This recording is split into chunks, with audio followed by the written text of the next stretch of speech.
magagalit na naman yung mga loyalista kasi si Amy Marcos ay hindi talaga iniwan si Inday. Oh, bakit kabibig? Anong meron?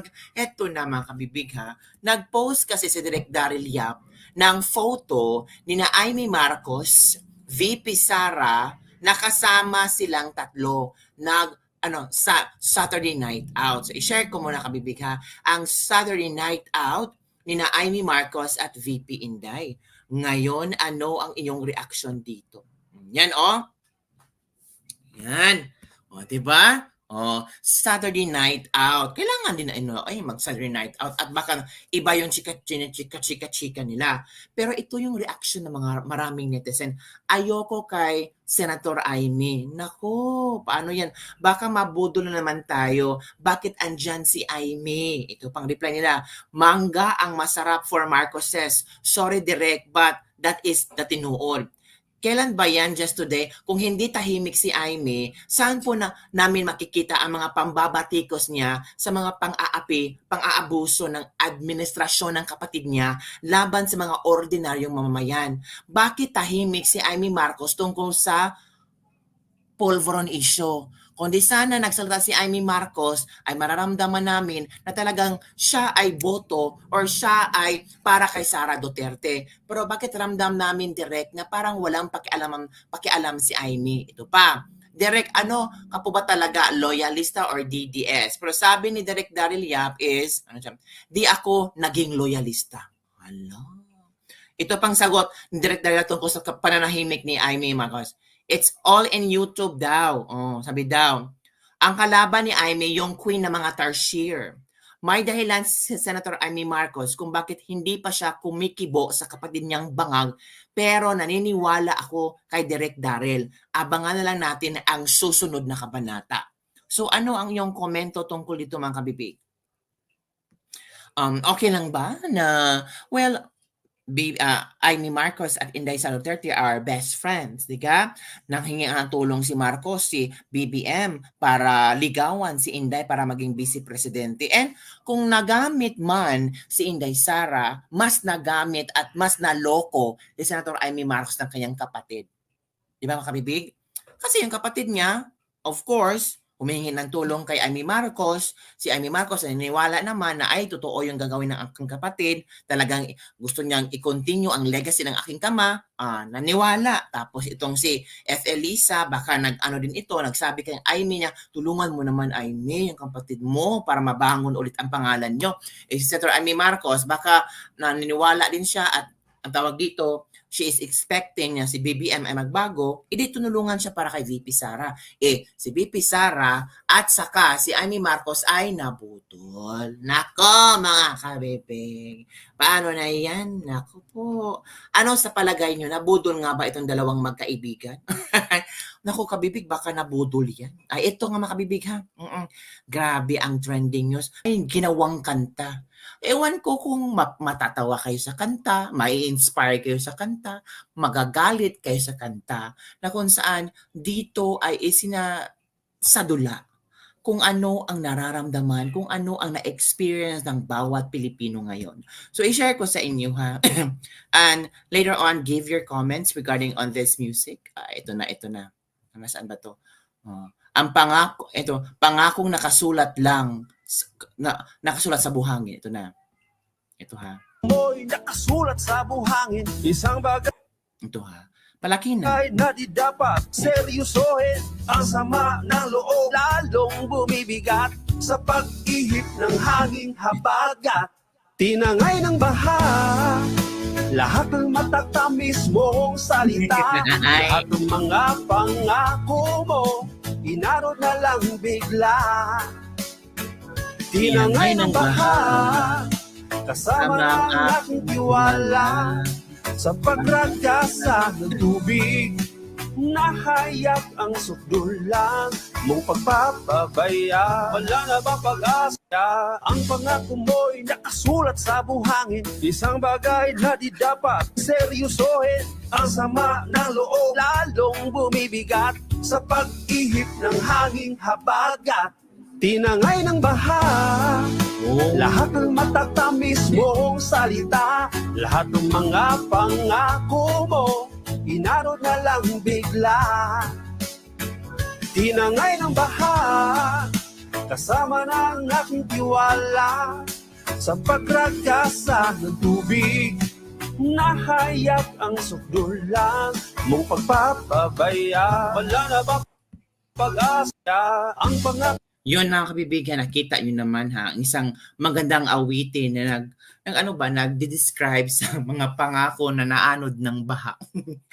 On the other way around, may nagkomentong BFF ni BBM. Ha? Sino kabibig? Si Larry Gadon. Ha? Ano ang sabi ni Larry Gadon kabibig? Ito ang sabi ni Mr. Larry Gadon. Ano yan kabibig? Kasi si VP Sara ay nagsalita tungkol sa healthcare system ng Pilipinas. Ang sabi ni VP Sara, ang Pilipinas may healthcare system na dapat na totoong mapapangalagaan at ang kalusugan ng bawat Pilipino at maibsan ang mga gastusing medikal tuwing darating na sakuna. Subalit ang Pilipinas ngayon ay may PhilHealth na imbes paigtingin ay kukunan pa ng pondo upang magamit sa mga bagay na walang kinalaman sa kalusugan ng tao. Sumagot si Secretary Larry Gadon, Presidential Advisor for Poverty Alleviation. Kung sinabi ni VP Sara yan, hindi ko iboboto for President in 2028 because she does not study what she is saying. So hindi na nag-aaral si VP Sara sa kanyang mga sinasabi tungkol sa PhilHealth Fund. Si VP Sara ay nalaman niya ang news na ito dahil napag-usapan. Marami na ang nagsasabi na may korupsyon. Naka-release na nga ng ilang bilyones pala patungo sa unprogrammed plans ng gobyerno. Itong si Gadon talaga. VP Sara does not study PhilHealth. She has no idea about PhilHealth. Oo nga walang ideya si VP Sara sa PhilHealth, pero may nakikita siyang mali na sa ginawa ng sobrang money so excess fund sa PhilHealth. Kung may excess fund, hindi lang tayo iimik kasi wala tayong alam? Ganun ba ang gusto mo, Gadon? Kasi hindi natin na-studyhan ang PhilHealth, so hindi na tayo magre-react. So okay lang na nanakawin ang pera ng bayan, ang pera ng mga tao, ng mga nagpopondo ng PhilHealth, nanakawin na lang, ibibigay na lang sa gobyerno. Dami increase of benefits ang PhilHealth under PBBM. Marami ng increase. Yung mga nag-PhilHealth ngayon.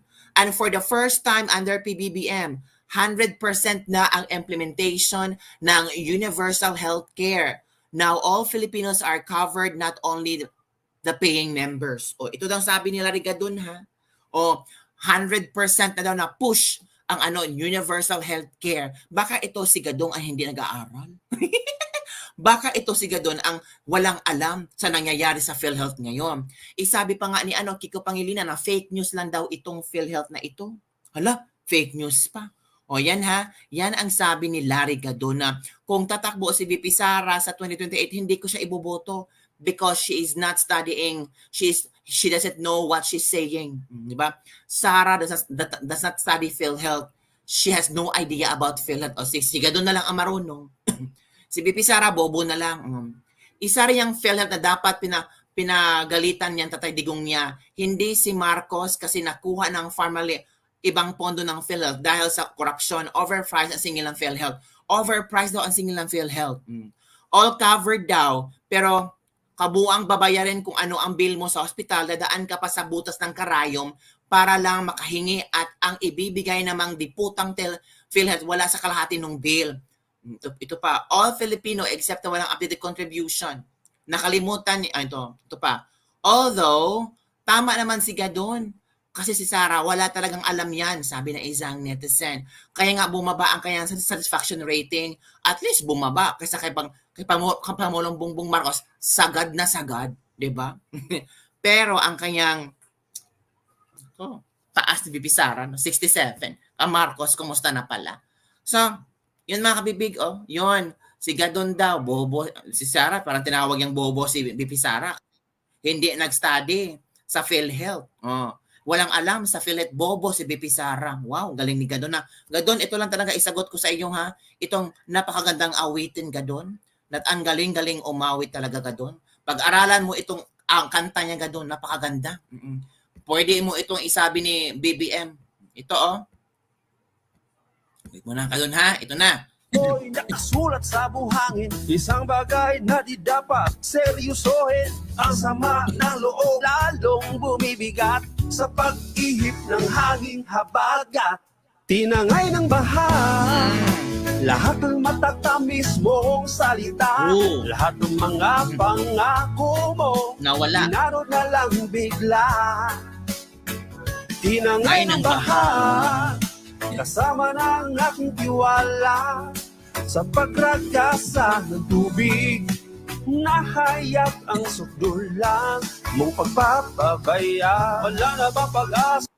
Ang pangako mo'y nakasulat sa buhangin, isang bagay na di dapat seryosohin. Ang sama ng loob lalong bumibigat sa pag-ihip ng hanging habagat. Tinangay ng baha, lahat ng matatamis mong salita, lahat ng mga pangako mo, inarod na lang bigla. Tinangay ng baha, kasama ng aking tiwala, sa pagragasa ng tubig, nahayag ang sukdulan mong pagpapabaya. Wala na ba? Ang pangako mo'y nakasulat sa buhangin, isang bagay. So yun na kabibig. Yun ang ating latest lebak-lebak for today. Salamat sa lahat ng manonood. And don't forget to like, subscribe, and share this video. Kaya sabi ni Gadon, bobo daw si Pipi Sara kasi hindi nag-aaral sa PhilHealth. Sino nga ba ang bobong totoong bobo at walang laman ng utak? Baka kayo, ikaw, Gadon. Bobo. Yun ang sabi na isa niya dyan. Naku, ito na dasan talaga. Kayo nang bahala. Sino ba sa palagay nyo ang may laman ng utak? Bye everyone. See you next time. Don't forget to like, subscribe, and share this video. Shout out sa lahat ng ating mga OFW all over the world. Don't forget to pray always. Yan po. Bye!